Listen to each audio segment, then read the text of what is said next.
Allez, nous sommes partis pour l'information de ce lundi 8 mars 2021. J'espère que vous êtes bien installés. Nous commençons par les titres avec Arnaud Béard et LCRDR. Bonsoir Arnaud. Bonsoir Royan, bonsoir à tous. Dans l'actualité de ce lundi 8 mars, une large page dans ce journal sera consacrée à la journée internationale des droits de la femme. Nous nous sommes intéressés aux combats qu'elles ont menés à travers l'histoire, droit à l'éducation, droit de vote ou encore droit à l'avortement. Un droit encore interdit dans de nombreux pays, on y revient. Des événements liés à cette journée internationale ont eu lieu en avance ce week-end, comme à Remire-Montjoly où le Cercle guyanais pour l'égalité et l'excellence a mis à l'honneur 4 femmes, 4 parcours différents. Parmi elles, Mariana Royer, phytochimiste et fondatrice de Biostratège, vous l'entendrez. Dans l'actualité du coronavirus, si la situation épidémiologique s'améliore en Guyane, ce n'est pas le cas au Brésil avec le variant amazonien. Désormais, les yeux du CST, le Conseil scientifique territorial, sont rivés vers notre voisin de l'Est. Ils appellent à élargir la vaccination à tous. Et enfin, on reviendra sur les difficultés des étudiants en PACES, la première année qui mène aux études de santé. Une année ratée, estiment certains d'entre eux. Vous l'entendrez en fin de journal. Voici le 18h de la rédaction. Bienvenue.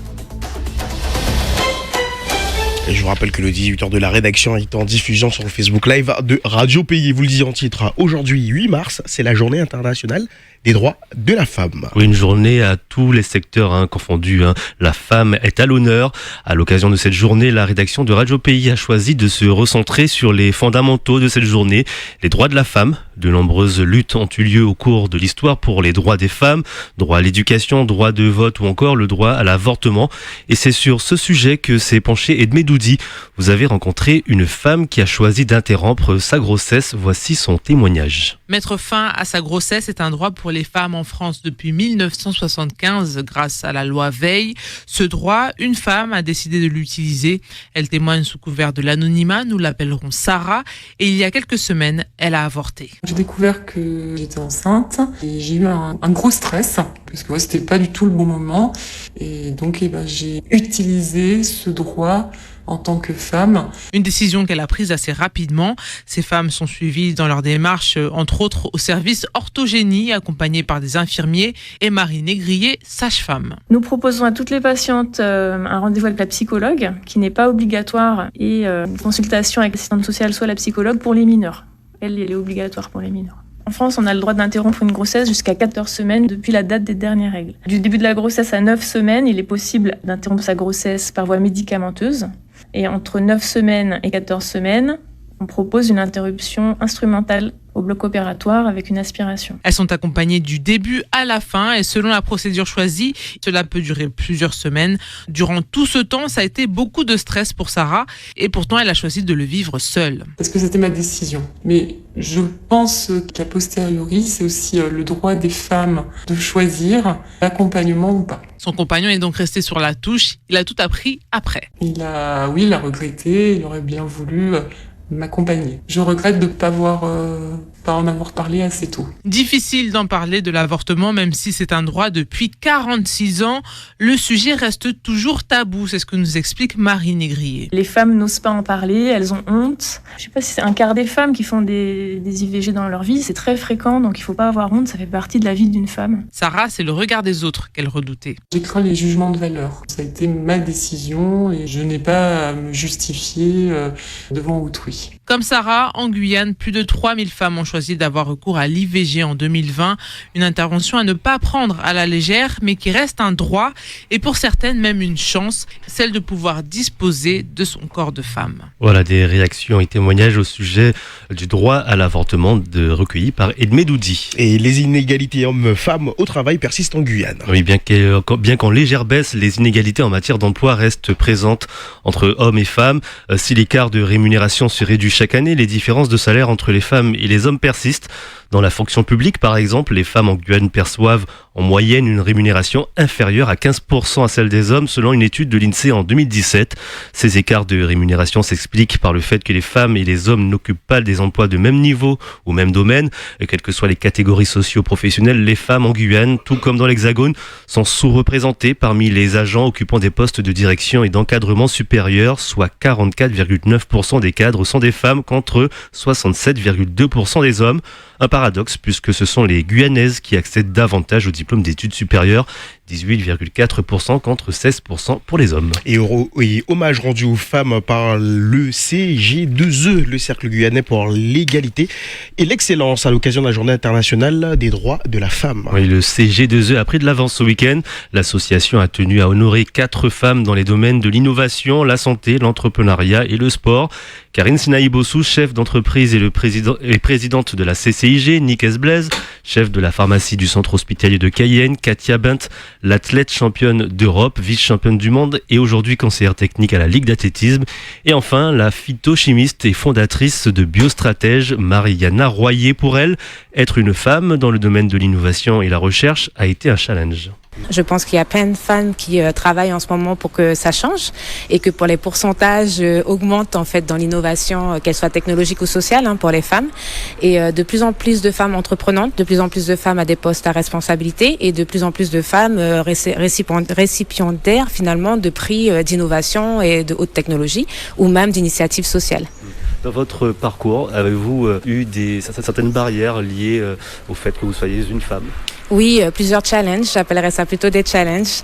Et oui, bien évidemment, dans le monde des affaires, en tant qu'entrepreneur également, et même dans le monde scientifique. Mais j'ai aussi eu beaucoup d'accompagnement des hommes à mon évolution positive. J'ai eu beaucoup de mentors masculins qui m'ont encouragée. Donc j'ai les deux, on va dire, côtés de la médaille, et on voit qu'il y a quand même une ouverture d'esprit et un combat qui se poursuit certes, mais qui obtient aussi des résultats. Mariana Royer, phytochimiste et fondatrice de Biostratège. Elle a eu un hommage reçu par le CG2E.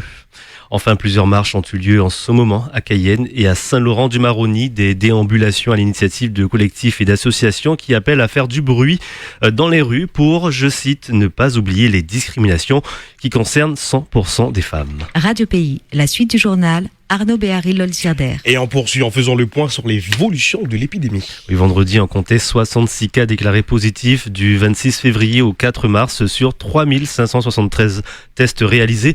L'épidémie est toujours stable en Guyane selon Santé publique France. L'incidence s'élève à 29 cas pour 100 000 habitants et le taux de positivité est de 2,4%. L'île de Cayenne reste la région la plus touchée avec 21 nouveaux cas. Même tendance du côté des hospitalisations. Et puis vendredi, 11 personnes étaient hospitalisées, dont 5 en réanimation. On compte malheureusement 2 nouveaux décès. Inquiétude de ce matin au comité scientifique territorial.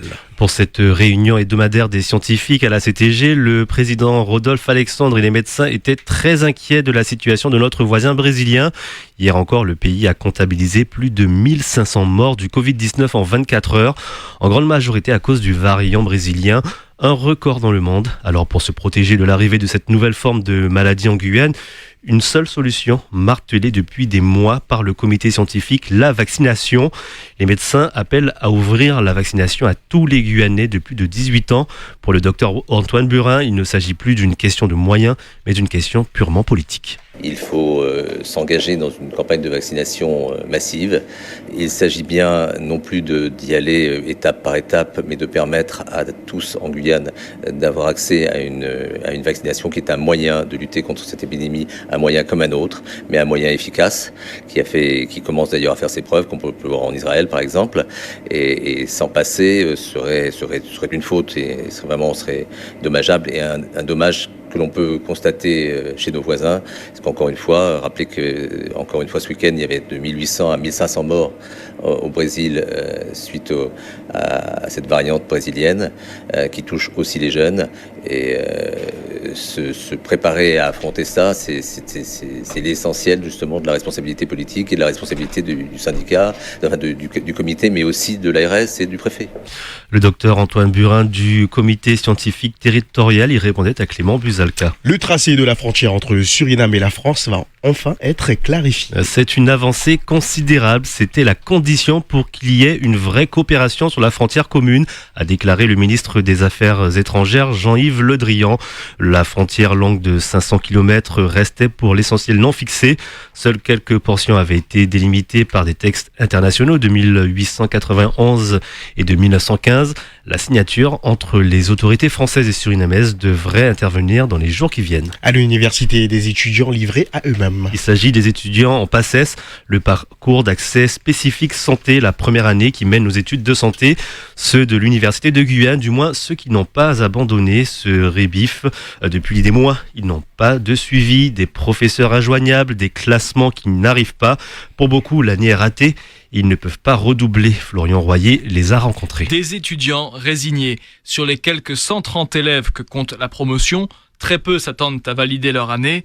L'une d'elles, Canel Lascari. Nous n'avons pas eu vraiment de cours en présentiel, par exemple, depuis 6 mois à peu près. Nous avons eu 1 mois de cours en présentiel, puis le reste s'est fait en distanciel. On ne voyait pas de certains professeurs, on avait des cours en PDF. C'est-à-dire qu'on utilisait notre ordinateur, mais si on avait des questions, par exemple, sur un cours qu'on ne comprenait pas, tout simplement, on devait être livré à nous-mêmes. On avait des livres. Enfin voilà, il fallait trouver des livres, mais c'est tout. Et cette situation, pense l'étudiante, ne résulte pas seulement de la crise actuelle. Je me suis rendu compte tout simplement que c'est le personnel, tout simplement, qui travaille là-bas, qui ne prend pas en charge entièrement notre année.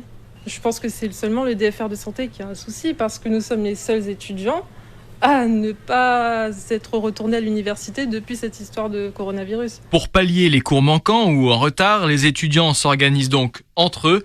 Irlande Brem, également en première année. Je travaillais en binôme et on se donnait des rendez-vous et on se donnait un programme qu'on essayait de respecter. Et ce qui était compliqué parce que des fois nous n'avons pas les cours à temps, ce qui fait que ça chamboule notre programme, mais on essayait de garder un rythme. Plusieurs étudiants se sont évanouis dans la nature, découragés par ces cours en pointillé, dont certains sont envoyés depuis les Antilles. Nous avons une plateforme, e-cursus, et c'est là que nous sont transmis les cours et certains ED, ceux qu'on a pu avoir.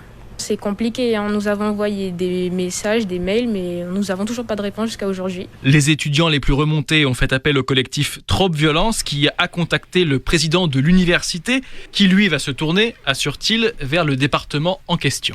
Voilà, Florian Royer donc a suivi ces étudiants en PACES. Le député Gabriel Serville doit recevoir des représentants des étudiants cette semaine pour entendre leurs doléances. Et puis on termine ce journal avec du football et cette défaite du club franciscain. Les Martiniquais, on le rappelle, vainqueurs de l'US Namari, se sont inclinés 5-0 hier en 16e de finale de la Coupe de France face à Angers. C'était le seul club ultramarin encore en lice pour cette Coupe de France 2021. Merci Arnaud Bear-Hilol Serder. Le prochain point de l'information, ça sera demain dans les matinales dès 5h avec Victor Zamit. Le retour d'Edmedouzi à 13h. Quant à vous, vous êtes là à 18h. Merci, une très belle soirée à l'écoute de Radio Pays.